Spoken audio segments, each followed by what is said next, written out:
नांदेड़ के बलिरामपुर गांव में देशी शराब के खिलाफ विरोध प्रदर्शन हुआ। ग्रामीणों ने शराब दुकान को ग्राम पंचायत क्षेत्र से हटाने की मांग को लेकर रास्ता रोको आंदोलन किया। ग्रामीणों का कहना है कि इस दुकान की वजह से युवाओं में नशे की लत बढ़ी है और समाज पर इसका बुरा प्रभाव पड़ रहा है। बलिरामपुर गांव के लोग पिछले 1 साल से इस देशी शराब की दुकान को हटाने की मांग कर रहे हैं। ग्रामीणों का आरोप है कि इस दुकान की वजह से अपराधों में बढ़ोतरी हो रही है और कई परिवार तबाह हो चुके हैं। बावजूद इसके राज्य उत्पादन शुल्क विभाग इस मुद्दे को नजरअंदाज कर रहा है। चंदा सिंह कॉर्नर पर गांव के सैकड़ों लोगों ने रास्ता रोको आंदोलन किया और प्रशासन से तत्काल कार्रवाई की मांग की।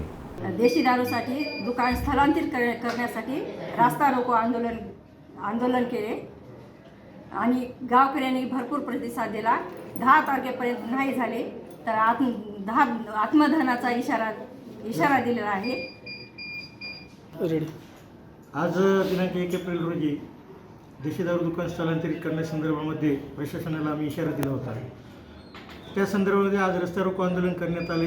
गावकऱ्यांच्या भरपूर प्रतिसादामुळे सदरील आंदोलन यशस्वी झालेलं आहे आणि राज्य उत्पादन शुल्कला वारंवार विनंती करून त्यांना ग्रामसभेचा मासिक सभेचा ठराव देऊन गेले। 1 वर्षापासून आम्ही लढा हा पुढे चालवत आहोत।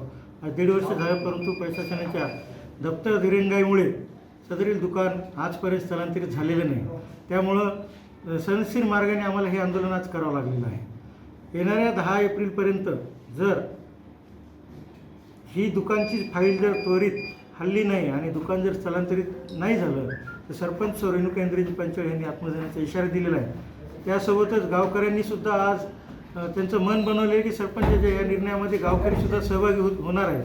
त्यामुळं कोण कुठं आत्मदहन करेल हे आम्ही सांगू शकत नाही, परंतु प्रशासनाला आमची विनंती आहे ही टोकाची भूमिका आम्ही घेण्यापासून जर प्रवृत्त करायचं असेल तर त्यांनी त्वरित ते दुकान स्थलांतरित करावं, एवढी आमची हात जोडून विनंती आहे।